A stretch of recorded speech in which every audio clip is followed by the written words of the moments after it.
So testing this real quick just to make sure audio is good. That's why the image is staying up for a moment. So pardon the echo here in a second once I get the stream loaded back up on my phone.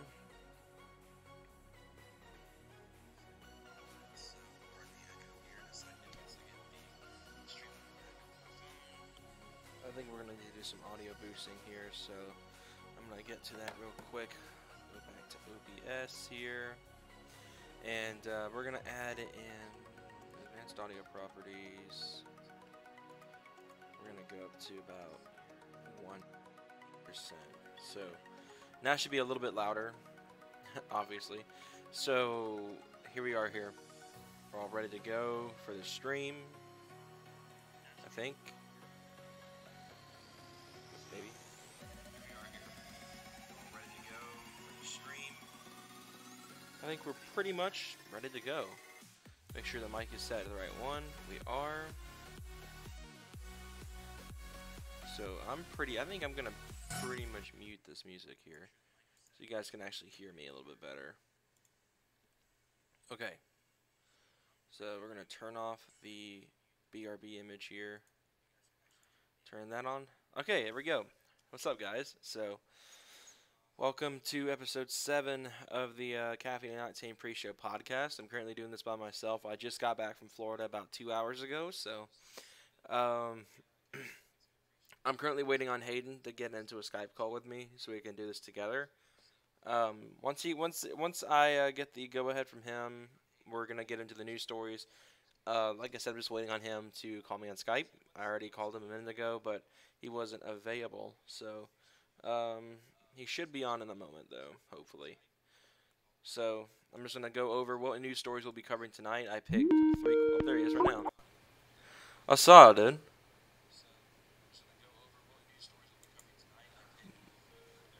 Speaking of Hayden, here he is now. Everyone, welcome Hayden to the stream. So anyway, the stories we'll be covering tonight is the Viper's supposed resurrection. I know that interests you, Hayden, because aren't you a bit of a Viper nut? They're cool. But apparently in 2021, the Viper is supposed to be coming back with a V8 instead of a V10. So I'm a little butthurt about there not being a V10 option on this thing, but the V8 can't be that bad. It's still an American sports car to compete with a Corvette, even though it's missing its kind of signature. Yeah. I think it's interesting. I'm actually kind of shocked they keep doing this with the Viper. They keep killing it off, bringing it back, killing it off, bringing it back. It's like they can't decide what they want to do with the car. It's kind of annoying. It's like, Dodge, make up your mind. Are you going to keep the Viper in production, or are you going to take it out of production? Like, if you're going to take it out of production, leave it dead for a little while. Don't be taking it out of production, bringing it back in 2 years. They did the same thing with the old Viper. It's kind of annoying, but hopefully Dodge brings it back. I do like the Viper. That's one of it's like the Chevy with the Corvette. It's like one of the only GM cars, with like the exception of the SS and the G8, you'd see me driving is the Corvette. And it's like the same thing with the Viper. The Viper is kind of one of very few Dodges I drive. I don't hate Dodge as much as I do Chevy. I just don't like Chevy because of the business practices, and I've seen a lot of really low quality cars come out of Chevy, like the Cobalt's ignition switch problems, a lot of stuff. But every car company has its own flaws. I mean, like a Ford, they got involved in that. It's a kind of airbag bull crap. But when it comes down to the Viper, it's yeah. See, Michael brings it up good. Michael isn't here right now. He's here in spirit, I guess you could say. He's in the chat. He is out of town for personal reasons. I'm not going to go into that on stream because that's his business. It's not ours. It's not everyone's business. It's just between the 3 of us right now. So that's why he's not here. Kaysen's not here because I haven't heard from him at all today, and so I don't even know if he's even going to be doing anything tonight involving the usual Caffeine and camp out we do. But I guess he's probably not down to do it because he's with his girlfriend right now, and the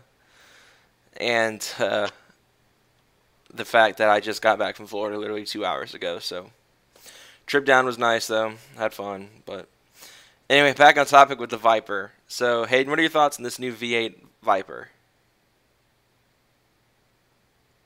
It's going to be interesting. I'm not going to knock it until I see it.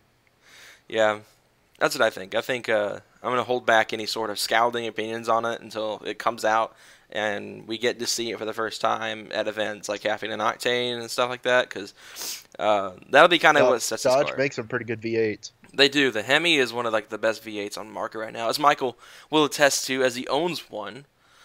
Um, I think if they don't do the 6.4, Michael, they're probably going to do the 6.2 because you know how Dodge is with their supercharged motors. They love to throw those in everything these days. They're going to put a 7-liter in it.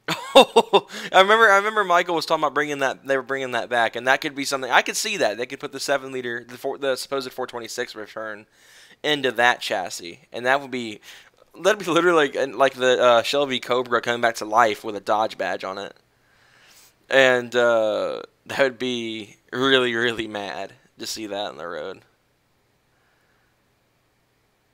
I think it'll be interesting. We'll have to see what happens with that. I mean, I liked the V10. I think the V10 is what made it special, especially as something to rival the Corvette. Even though a lot of people had a hard time comparing the two because it had because it had the V10 versus the LS or the LT in the Corvette, or in the case of the 90s models, the L98, which is garbage. No offense, Corvette guys, the L98 is not that good. But anyway, I think, do you have anything you want to add to the V8 Viper? Mm-mm. All right, I think we're ready to move on to probably my favorite story of the night. Volkswagen came out recently and has said that they plan on pushing the Golf R to 400 horsepower, making it probably the fastest in its class, because I think it'll overtake the Focus RS at that point, because the Focus RS is kind of like the top dog in horsepower in that group. And like alongside the STI and the Evo. I don't even know if you can call the STI a hot hatch anymore, or at all. But yeah, similar like setup, I guess. All-wheel drive, 4-cylinder turbos. It'll be interesting to see. I think the Golf R with 400 horsepower is going to be mad, especially since it is all-wheel drive. The GTI isn't, but the R is completely all-wheel drive. It's like literally like if it was a Focus RS but with a Volkswagen badge on it. That's literally the Golf R. What are your thoughts, Hayden? About what, sorry? The 400 horsepower Golf R. Oh, that's going to be cool. That's going to be cool as fuck. Like, I've always been, like, this closeted Golf fan, I guess you could say. I like the Golf a lot. I almost got a 5-cylinder for my first car. I was trying to find them all over the place. And me and my mom were, like, set on it, but I don't really know what happened with that, why we didn't go look at it. Besides the fact my dad bought the Mustang literally right after we started looking. So, the 2.5 was one of my favorite motors Volkswagen put out, that little 5-cylinder. But the new Golf R motor is impressive, and I've actually been surprised no one's actually gotten it to 400 horsepower already, like in the aftermarket world. I guess maybe I haven't looked hard enough. I mean, there's probably guys out there that have done it. But it's interesting to see Volkswagen making a 400 horsepower 4-cylinder turbo hatchback with a warranty on it. It's like how the Dodge Demon is right now, where it's like you get 900 horsepower with a warranty. That's nuts. But I'm interested. What I'm interested with the new Golf R is to see what kind of transmissions they'll put in. If they'll go only DSG or only manual or both, or They should do both. I think it'd do better both, because I think that's how it is right now. You can get a Golf R in stick, but you can also get it in the DSG. Yeah, It's just like the GTI. I like when they have an option for both. Because I mean, the DSG is not a bad transmission. It's you know, it's fast, and the Volkswagen group in general, you know, that whole umbrella, Porsche, Lamborghini, Volkswagen, all those guys, they make really good dual clutch transmissions. Like, Porsche is well known for the PDK, which is their dual clutch, and it's amazingly fast. And Volkswagen's DSG is, again, amazingly fast. You know, it's really interesting. I really hope the Golf R is successful, but, you know, being a Ford guy, as over here, that shows on the wall, I would hope that the RS still stays ahead, even though we won't be getting it in the States. But actually, I think that means that the Golf R will be the fastest hot hatch, because the Focus RS is going out of production here, because, you know, Ford's not making sedans anymore. But that's going to be interesting. I think I'd love to drive one. I wanted the Golf R for a little while, but They're just really expensive Volkswagens. They're like, I think it was like 35 grand or something like that for one when back in 2015 when I was looking. Uh, I was determined to find a performance car for my first car with an automatic, and that's really difficult. I found like a few WRXs, like bug eyes and automatic. I didn't even know they made bug eyes and automatics. Ew.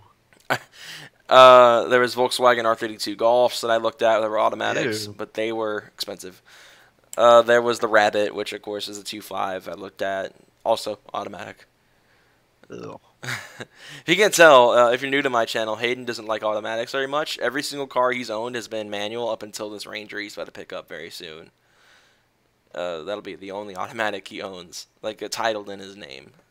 Because the Durango is kind of shared. The 5.9 Durango is on the channel for a little while. It's shared between him and his parents. He drives it and takes care of it more, I think, right?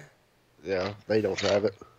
So Hayden kind of drives it around right now, but he's inheriting a Ranger, which will be titled in his name, and that'll be his daily up until for a little while. And interesting. I mean, I'm happy to have another Ford truck in the group.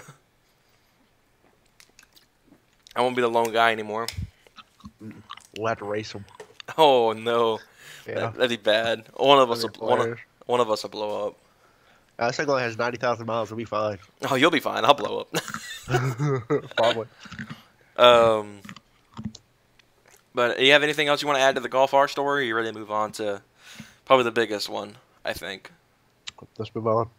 All right. So the final story we wanted to cover today that was actually scheduled is the mid-engine Corvette. There are currently spy shots of a mid-engine Corvette going around. I don't have them to show on screen for you guys. If Michael was here, he'd have them already loaded up to show you guys. But basically, the C8 has been rumored for years now. There's going to be a mid-engine Corvette. I think once the C7 came out, they were rumoring it already. And it's looking like the C8 is going to be a mid-engine because we're seeing spy shots now of a mid-engine Corvette, which is really interesting. Like I said earlier on in the stream, when it comes to GMs, I love the Corvette, I love the G8, I love the Chevy SS, stuff of that nature. Nova. The Nova's a good car. I love the Nova. And earlier Camaros. Like when it comes down to Camaros, the only reason I'm so like spiteful against Camaros is not that I hate the bow tie or anything. It's the fact that Chevy hasn't addressed anyone's concerns with that car. The 2019 isn't the most attractive car in the world, and they haven't, and they goofed up what everyone who owns the Camaro has been complaining about, its visibility.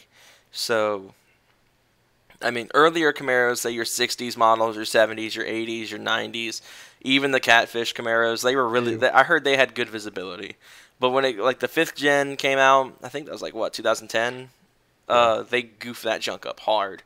My grandfather, who basically owns the red Lexus I reviewed last year, owns 2 Camaros. One's a 67, one's a 2011. And when I was riding the 2011, I was 10 years old. I was like, what the heck is this? I can't even see out of this. How do you drive this thing? And this was back when I was a little bit more unbiased towards cars. When I used to be a nerd for the Challenger, Camaro, and Mustang all at once. Now it's kind of more Challenger and Mustang. More Mustang than Challenger. You can thank Hayden for making me respect the Challenger a bit more, because I found out that they're actually surprisingly roomy for muscle cars. They're really comfortable. But back onto the mid-engine Corvette, I'm curious to see what motor they're going to choose for it, because the C7, the LT series motors, I think it's like the LT1 and the LT5 for the base car in the Z01 and Z06. I'm curious to see if they're gonna continue those motors on like they did with the C5 and the C6 with the LS1 to like the LS7, stuff like that, or if they're gonna introduce another lineage of engines for the C8. What do you think, Hayden? Oh, I'm sorry. I'll be right back. All right. Like I was saying, it's going to be interesting. I think it's going to be a good car. I think Corvettes in general recently have been really, really great handling cars. The C6 was great. And the 7 really built off that. The C7's an amazing track performer. As much as I hate to admit it being a Ford guy, you got to give some props to what the Corvette's accomplished. It's a really fast car around the track, and you can really do a lot with them. They're really popular engine platforms, especially the LS cars, the C5 and the C6. You can really tear those apart and dive into those engines and make 1,000 horsepower setups no problem on those things. And them being overhead valve engines, as Michael will probably point out in the comments, are very easy to build because of their simple design versus a dual overhead cam engine, which may be more high-tech and more modern, but has that issue of being harder to build upon because it's so modern.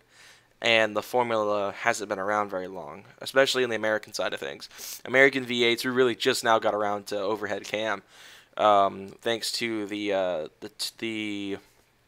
4.62 valve Mustangs, like in '95. We just got around to single overhead cam then, and dual overhead cam was kind of unheard of until recently, with the Coyote Motors introduction. So very interesting how long it took the American companies to get to building a V8. But my question is the C8, the mid-engine Corvette, going to feature another overhead valve motor? Is it going to finally go overhead cam? Because a lot of people like the overhead valve design because, like I said earlier, it's very easy to modify. You don't have to worry about, at least to my knowledge, you don't have to worry about the timing being correct on that junk. And I don't know. I think it's going to be an interesting thing to see out of it, whether we're going to get overhead valve or overhead cam engines on that. I'd hope they'd continue the LT motors on, because the LT motors they have right now in the Corvettes, the C7s, which are overhead valve, are pretty potent engines. They pack a punch. 460 horsepower on the base Stingray is not a bad number. That's literally right under what Michael's Charger produces. It's a good setup, though. I think the LT motor should live on. And I think if they do anything with a Z06, they should just do the same thing they did with the C7. Use the same motor, same transmissions, stuff like that in there.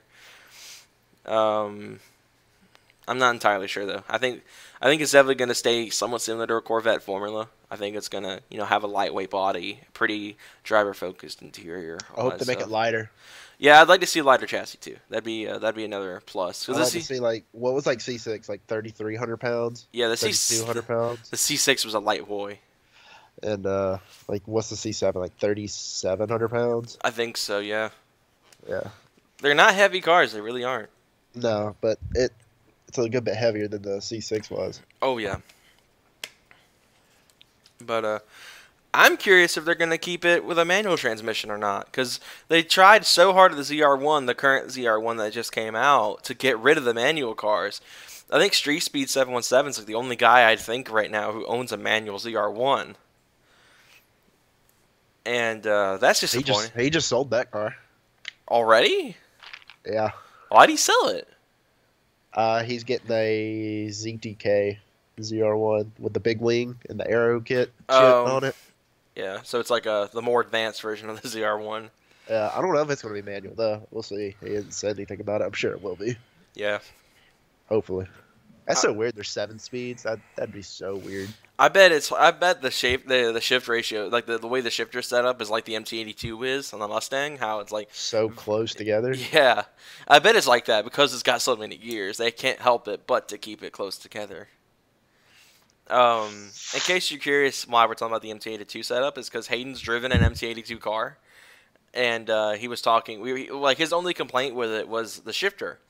And this was something it felt like a Fisher Price toy. I hated the way that thing feels. Ooh.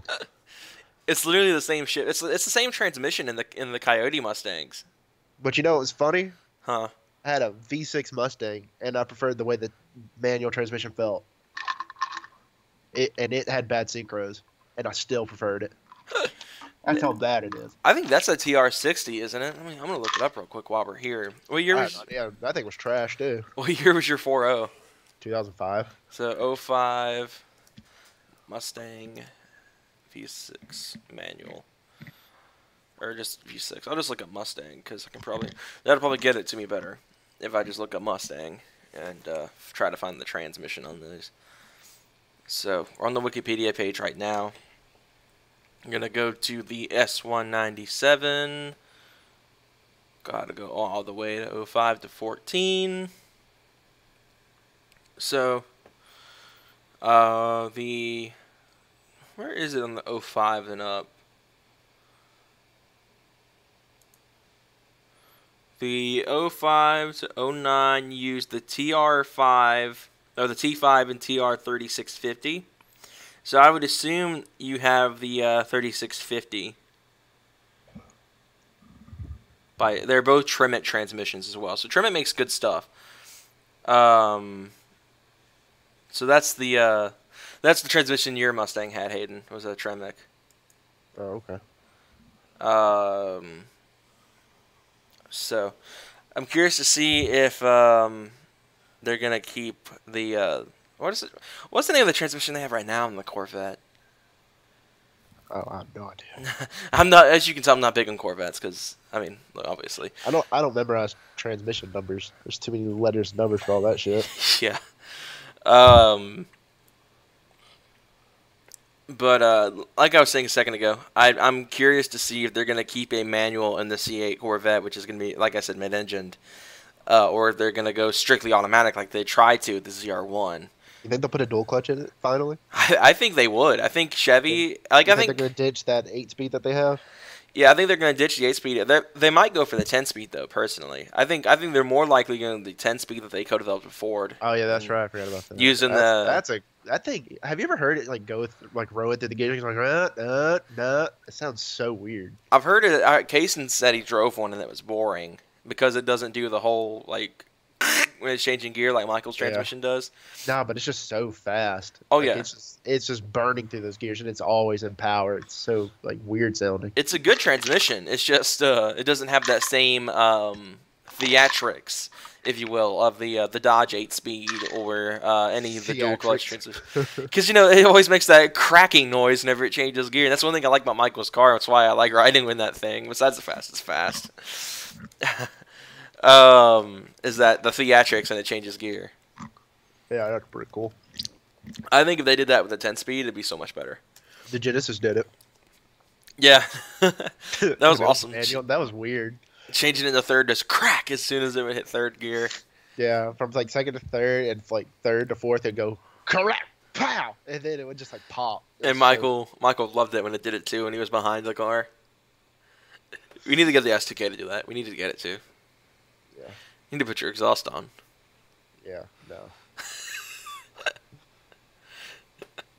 But anyway, do you have anything else you want to add to the Corvette before we move into the live Q&A, Hayden?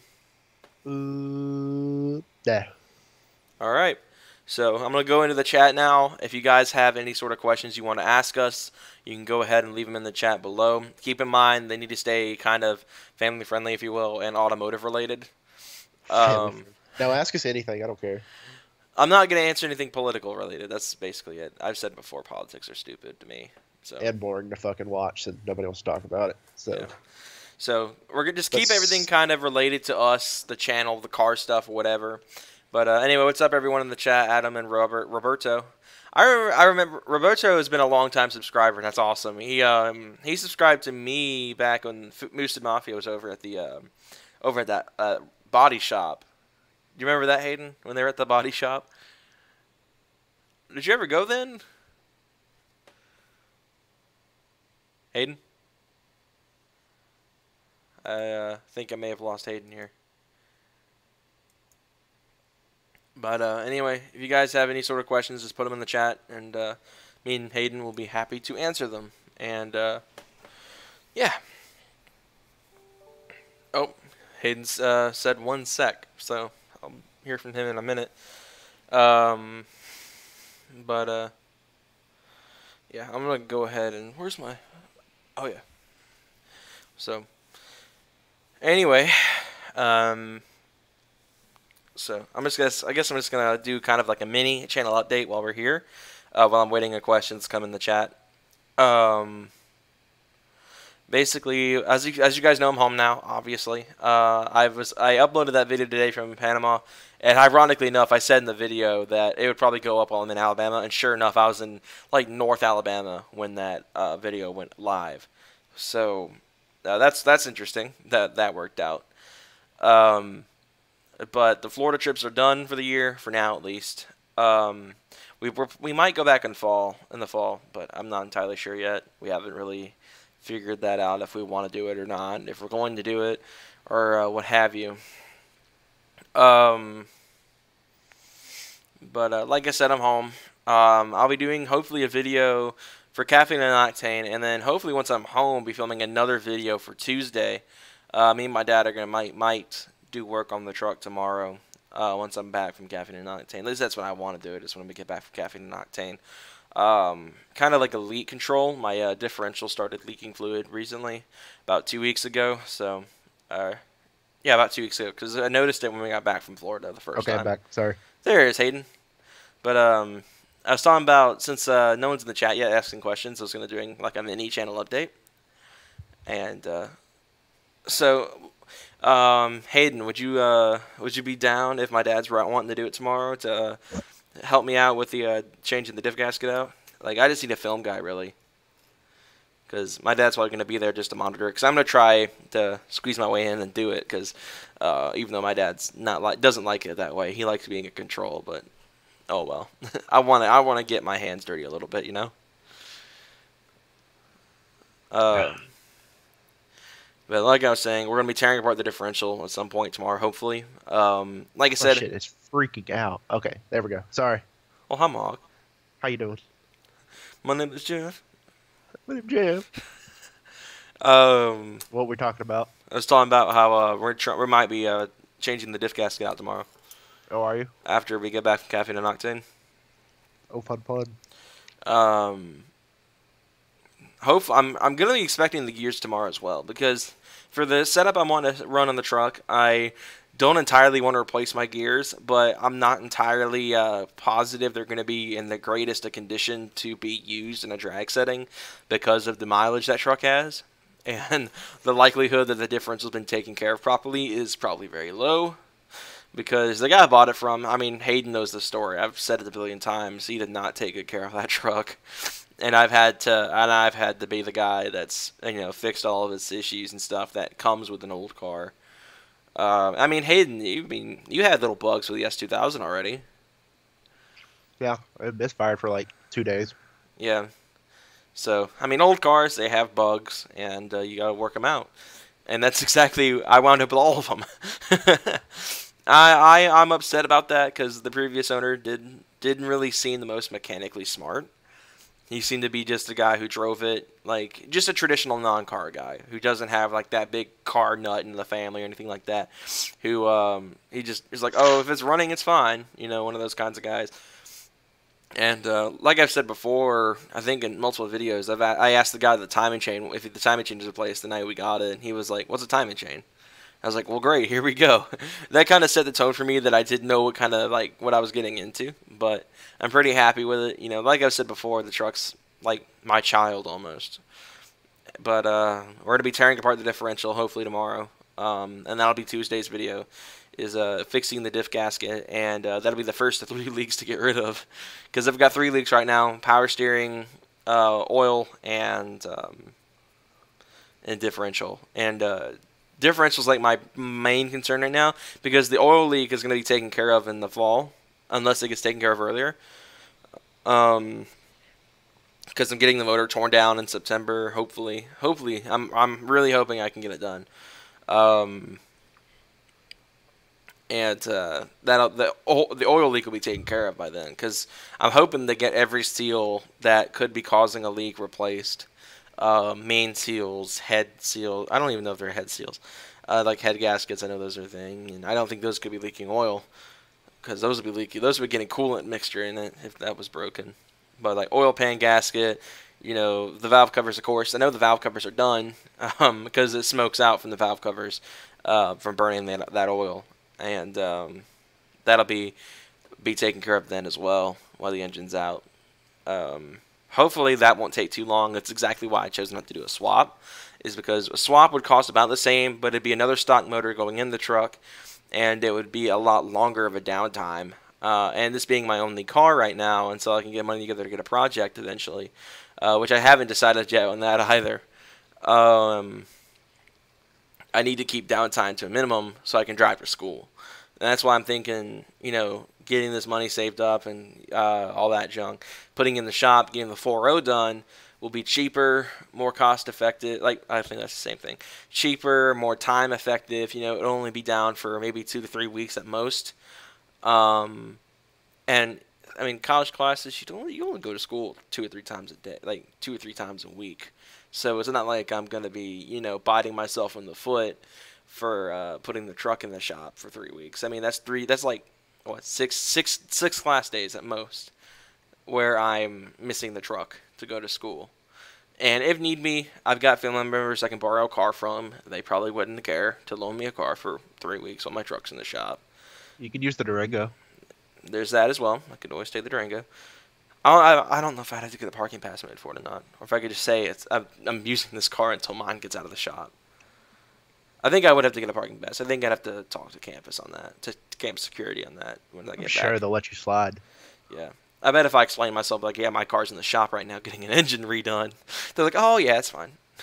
Or they'll give me, like, a temporary one that I can just put on the dash until, like how Kaysen usually does it. Kaysen usually keeps his on his dashboard when he went to Highlands. So, we'll figure that out, though. But I'd rather be in the shop for 3 weeks and come out with a race-ready engine versus putting it in the shop for about 3 months and getting a 5.0 pushrod in it. Because that'll be, I'll be gaining, I might be losing horsepower off of that versus getting a new engine put in from the 4.0, because a 5.0 pushrod motor only makes 215 crank when it's brand new. And I mean, these would more than likely be another 200,000 mile motor going into it.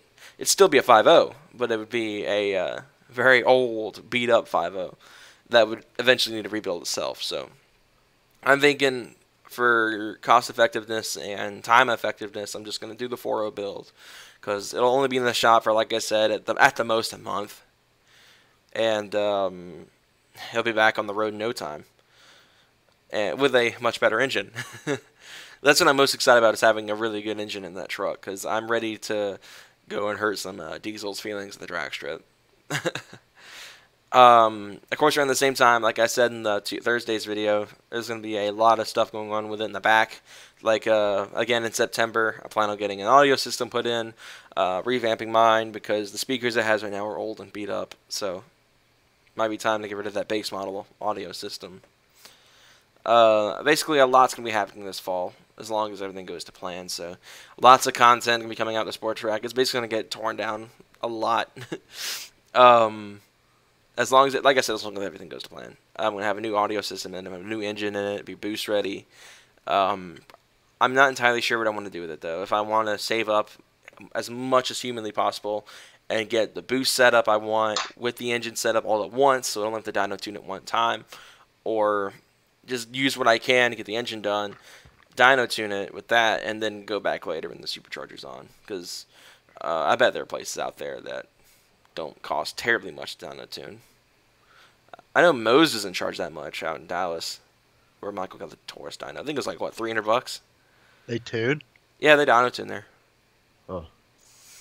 I think it was like $300, $400 though to do it, like to get it perfect. So that's not terrible. I mean, you're getting a proper tune out of it that's going to be specific for that car, versus a email tune, which is what the truck has on it right now. It ups performance, but if you want full potential out of it, you got to go dyno. This is the way to go. That's exactly what I'm going to do. I'm going to put it on the dyno as soon as the engine's in, so I can get, good numbers out of it. It'll be cammed. It'll have, upgraded freer flowing heads. I'm not going to do the thing with the manifold, the intake manifold, because, like I said, I am going supercharger, so there's no need to port that manifold out while it's NA, because it won't be NA for terribly long. But I'm hoping that we can get that done this September. I think the plan is to have it done this September, because I've found out some stuff, and hopefully by next week I'll have a job. So hopefully, that's up in the air. But that's basically it for the truck. Hayden, would you like to go through what's in the store for the S2K? Okay. So I'm going to sell these wheels I had for the Genesis, and I will be purchasing some coilovers. After that, I'll be buying some wheels for it. We'll be getting it painted black, and a hard top eventually. That's about it. Are you gonna do the cool hardtop? I think it's Spoon or Musion that makes it. The fastback top. Yeah, probably Spoon. Yeah, that's the one I like, and that's I actually have an S2K on Need for Speed on my Xbox, and that's the top mine has is the Spoon top, because I really like that top. It's a really good looking top. It's expensive. Oh, I bet. What's what, like $2,000? Yeah, like $2,500. Shoot, that's used, isn't it, or is that brand new? That's used. Oh, goodness, I can only imagine when it's brand new. It's like a $3,000 hardtop brand new. Yeah, OEM ones are like $4,000. Like just the normal one that looks like the convertible top, just hard. Yeah, That's crazy. You could buy 4 Miatas with that money. I know. It's stupid. That's why it was gonna be the last thing I do. Yeah. Convertible top's fine now. Yeah. Are you gonna? I know we talked about it like a little bit, but have you decided if you want to keep it NA or not? Yeah, I'm keeping it NA. That gotta have that the NA VTEC. I've heard VTEC and Boost just doesn't really feel right, like from what it sounds. I'd do it. I think it'd be cool. Have a turbo VTEC Civic or something like that, and have all that power. But I've heard like VTEC is at its best NA, like the best feeling of it, I guess. Yeah, I don't want it to always be broken though. Yeah, that too. As Taylor Reyes said, no turbos, no problems. Yeah. Because his Miata had so many issues. Didn't Taylor go like through 4 motors on that thing before he decided, I'm putting an LS in it? Yeah. I mean, that thing blew up a few times. Yeah, it sucks. So I see where Hayden's coming from, and that brings me to like the whole supercharger setup of my truck. It's gonna be very conservative. I'm not gonna push the 4.0 to its absolute balls limits. I'm gonna run maybe. Depending on which kit I go with, if we do the prototype kit with the M112 with Josh over at Online Parts Pro, we'll be doing a very conservative 6 pounds of boost, like to try and maximize reliability stuff and make sure it doesn't blow up with forged internals. Because like if I can afford that, that's what I do. I'll put forged pistons in. There you go. If I can't afford it. If not, it's fine. The stock pistons I've heard are strong enough. And it's not like it'll be running 1,000 horsepower. It'll be running, I think, with the M112 kit, if I don't get the blow reported, I'm hoping to be in the low 4s, maybe like 410 or so. I want to get the blow reported, though, because I've heard the M112 and the M90, like, gain, the M112 in particular, when you port an M112, you get like 60, 70 horsepower or something like that. So it'll be some muscle to it if I can get the blow reported. But, I want to make sure it's reliable. I don't want to take it, put forged pistons in it and junk, and then blow it to smithereens 2 weeks after I get it back from the tuning shop, So, I think that's that. I think that'll be the setup we run, is just something conservative. If it's the M90 build, we'll be running, 9 pounds, but if not, 6. But, yeah, I wonder if Michael's still here. Michael, if you're still in the chat, say something real quick so we know you're here. Because I don't know if he's here. Because Michael's not here. As I said earlier in the stream, he's up in Ohio with his family right now for personal reasons. As I said earlier, again, I'm not going to go into that because that's his details, what's going on right now, and I don't think he wants everyone to know about it, so that's kind of that. Especially since me and Hayden are like the only people he told anyway. But Michael was here earlier. If you go back in the chat, you can kind of tell he was here. That's why I was saying, if he is here, say hello. What's up, everyone in the chat? I know a couple of you guys just joined. Welcome. We'll be getting ready. We'll be wrapping up about 15 minutes or so. We're kind of in the. We've already covered our news stories for the night. We're just kind of chilling out, talking, and answering questions and all that junk. So, if you guys have questions, go ahead and post them up in the chat. Me and Hayden will do our best to answer them. If this is your first time on my channel, hello. Magnum's here. Hey. Magnum is also a long-time subscriber, much like Roberto. He's been here a minute. And every time I live stream, he's always here. So that's always cool, is to have that guy who's always here for every live stream. Because I don't stream terribly often. I try to do it a little bit more, especially stuff I don't usually do on my channel, like these podcasts and stuff. And, of course, the gaming content. I don't really do much gaming content anymore unless it's a live stream, because the gaming videos themselves died off fast. But, yeah. If you guys have any sort of chat related, like not chat related, comments or questions, go ahead and post them up in the chat. And like I said, me and Hayden will be able to respond. How many is too many light bars in a truck, Hayden? I know what you're gonna. Fucking gross. I think one's a little much. I think not one. I think two's a little much. Once you go over one, it's like why? I had some cocksucker have his fucking light bar on his Jeep, and it blinded the shit out of me the other night. I was coming home. Oh my god, I was so pissed. Oh my lord, I about ran off the road. It was so fucking bright. I hate when people do that too, because everyone who has a light bar should know that running your light bar on the street is extremely illegal. You can get a pretty good ticket for running your light bar in the street. Can you guess what kind of flag he had running out the back of it? If I had to guess, Confederate. Oh yeah, he was so fucking gross. No doors on his goddamn Jeep. That man was nasty. I hate the South. As you can tell, Hayden doesn't literally like that too much. Oh my god.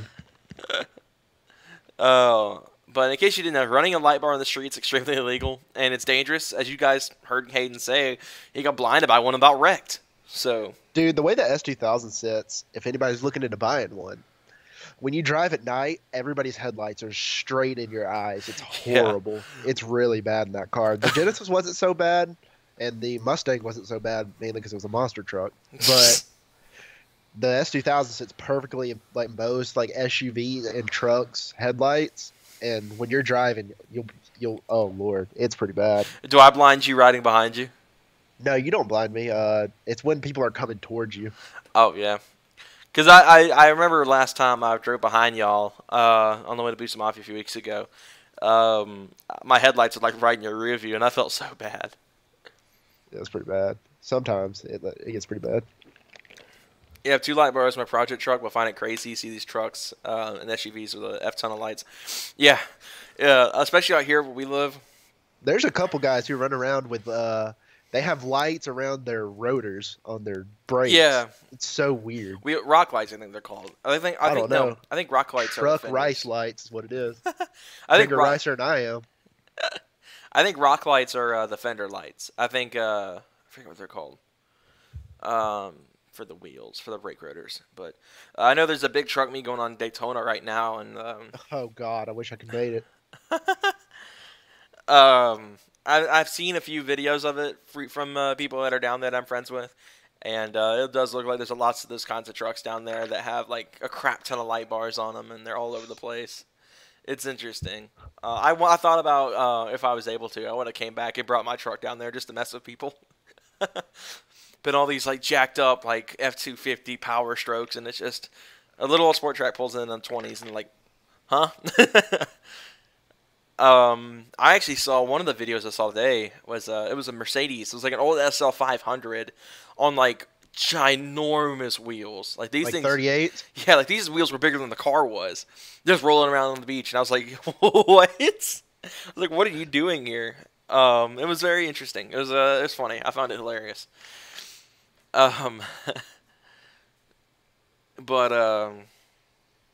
Yeah, I was like, I should go down there and mess with people, but I'm not about to come back from Florida and drive back down with nowhere to stay and no money to eat, so I'm gonna stay up here where I am right now.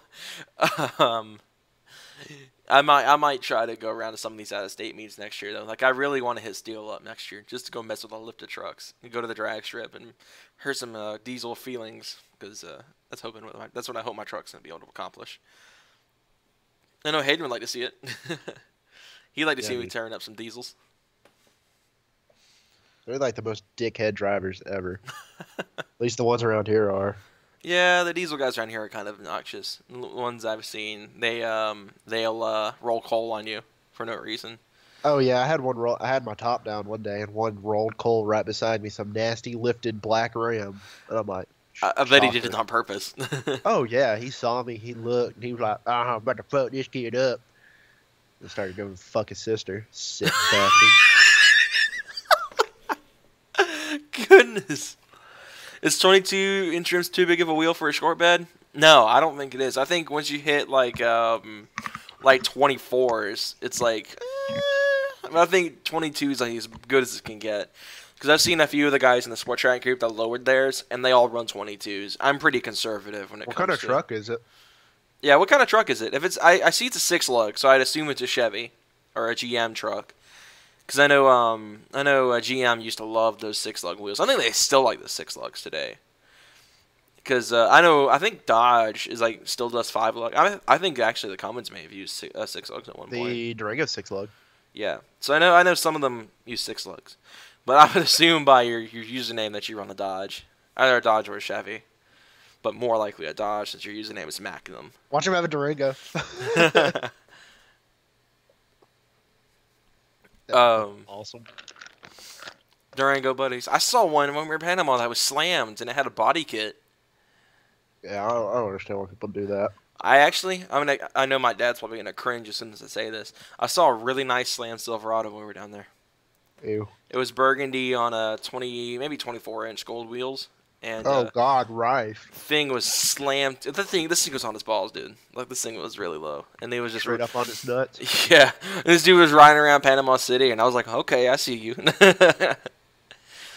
That's like where I'll draw the line of mine. That's a little too low for me. you can't go into driveways with that junk. I can't wait to get mine slammed again. I miss having a low car. It's gonna be so slammed. Oh, okay. So it is a GMC. The 2000 year. Those are actually my favorite versions of the Silverado in this year. The 2000, because they had that. They just refreshed it, and I liked that body style. That was my favorite GM body style. Was that literally the 2000? Lowering it 2 inches. That's interesting. I like it. Like obviously, as you guys can see on my channel, I'm a big lower truck nut. I make sure to compliment people when I see lower trucks of any brand. I've seen guys run slammed Rams. I've seen guys run slammed Silverados out here. There was actually a guy I saw. He's always out here where I live, and I went to the gas station with my mom, and I saw it, and my mom complimented me for it because I never do this kind of stuff. But I saw him get out of his truck. I was like, "Hey, I like that." Because it was a slam Silverado. It's like, eh. But lowering it 2 inches is pretty good. I mean, especially on 22s like you're wanting to run. That'll look really good, I think. Bags is always the way to go. But, I mean, it sounds like you're building it for more of a street look, more than a hard parker. So, lowering it 2 inches is pretty good. I'm doing 3 on mine. But static switches are for bitches. As I said, I knew he'd say that. But like I said, that was like my favorite version of those GM trucks with the 2000 model years. And I was looking at an Avalanche that was a 2000. I looked at a couple of Silverados that were 2000s. I had a hard time finding the ones that were rear-wheel drive and single cab, so that's what I wanted. But I've got a few lifted Z71 extended cabs that were in my price range in the time period, and I was like, no. Because lifted trucks aren't entirely my thing. They never have been. And that'll be that. I'll never, unless it's like a raid truck kind of build. Eventually I want to get another sport track with and do the 5.0. A ricer or a mall crawler? That's an interesting one. For truck racing, I would say, doing all the lights in the world, but doing nothing to the engine. Kind of like how it is. Have those big ass, ugly ass chrome wheels. That is so ugly. Yeah. That is rice. That is truck rice to the extremes. I think as long as the motor hasn't been touched, then it's automatically riced. Mall crawler, I think the guys that lift the snot out of them, go 4 or 5 inch lifts, but put rubber bands for tires on 24-inch wheels. To me, that makes 0 sense. It's like you're lifting it for ground clearance, but you're putting wheels that are more made for a truck that is got 0 ground clearance at all on one that has a lot of ground clearance. So it's like my brain doesn't compute that very well, seeing a truck that's lifted up extremely high with very thin tires. And I've said this before in several other streams and videos that I don't like them. I really do not like those. And Michael and Hayden make sure to point them out every time they see him because they know I hate them. More Michael than Hayden, though. I think lights, too. Rock lights are a very good sign of a mall crawler. The lifter truck community's going to hate me after the stream, but... That's fine. I already hate them. When it comes to lifted trucks, I like the ones that are used for their purpose. I think when you lift a truck, you put gravel tires on it, and you actually use it on the dirt or the trail, then I like it. And, I dig it. You're using it for what you built it for, which is exactly why I'm building a drag truck or a street drag truck, whatever you want to call it. Because I'm not gonna lift this thing, put mud tires on it, and never take it to the trail. That's stupid to me. Like, why build it to do something it doesn't do? And plus, I have never seen I've seen a few online, 2-wheel drive trucks be successful in mudding and all that stuff. So it's like, my rule has always been if it's 4-wheel drive, lift it, 2-wheel drive, slam it, and that's exactly the life I live right now. 2-wheel drive is gonna be slammed. We could take the Durango and off-road it. Yeah, haven't you done that before? Yeah, once. Underglow done right. I think Underglow done right is a really cool concept. I actually talked about a long time ago doing it to the truck. Underglow. Hayden loves Underglow. Actually, the first big video he was actually featured in, not even really featured in face-wise, but just featured in kind of in spirit, I guess you could say, was a night we went to Boosted Mafia. I think I titled the video like we had a close encounter with the cops because Hayden got himself pulled over for having Underglow. So yeah, that's why Hayden laughed whenever whenever I said Underglow out loud. He was like, ha ha ha, because he has bad memories of that ticket. Yeah, we don't. I mean, people are revving and honking horns and being really loud and obnoxious, but the kid with Underglow gets fucked. I don't understand. I don't understand it. But I like Underglow. Underglow is interesting. My dad, used to be all about it. The Kia that sits in my driveway used to have Underglow when we first got it. It had red Underglow, and it wasn't like how Hayden's is, where Hayden's changed color. My dad literally was straight red all the time, and he never got in trouble with it. It wasn't until the actual Underglow died on him that he took it out. I've got stopped twice for that Underglow. Twice? So dumb. I think I only got stopped the one time you got the ticket from that night. No, I had a cop follow me into my old job one time, and he said, "I don't want you ever to be running those lights in my town again, boy." And pointed at me and got out of his fucking truck, and I'm like, "You're so stupid. Fucking kill yourself." Goodness gracious. I'm like, you could just ask me to turn it off, and I'll turn it off. You don't have to be some tough dick about it. Yeah. But I actually thought about getting Underglow alongside the Halos that I want to get. Running a strip behind the grill at one point. Kind of like a light bar, but not entirely. Because, again, I am not a big fan of light bars. They take up a lot of space, and they're really fickle. You really have to find the right way to mount them. I mean, you probably know. You've mounted 2 on that thing, on your project truck. So, I mean, I know they're difficult to mess with. Which is why I personally wouldn't do them. But Underglow is interesting. I think once my truck's lowered, I could probably run a little bit of Underglow. Michael, if he's even watching right now, is probably wanting to stab me for saying that, because he gave me so much crap for running Underglow at one point. But, oh well. It's going to be like the Halos are. They're going to be running on white or amber or something like that whenever I'm on the road, and then when I'm parked, be running colors. Yeah, HEDs or LEDs, stuff like that. Hayden's were LED, weren't they? Yeah, LED. Because my dad's were just neon. They were just neon lights. They weren't LED Underglow. They was just neon, like how it used to be back in the day. And that may explain why my dad never got in trouble, was the fact they were neon and not LED or HIDs. I'm actually surprised Michael never got in trouble for HIDs. My friend Michael, you've probably seen on the channel a lot. His Jeep that he had blue HIDs on it. Like, they were literally straight blue. And we drove in front of cops, and they just shrugged at it. And I was like, goodness, got away with it. And his mom's a cop, and you think blue HIDs, his mom would have been like, nah. But Michael got him anyway. It was actually his mom who bought him.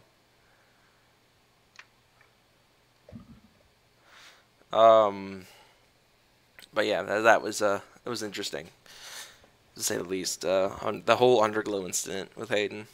That sucked. That's the only ticket you've ever gotten before, hasn't it? Yeah, I got a warning for speeding, and then I got a warning for the Underglow. I guess you'd consider that a warning. A verbal warning. More like threatening.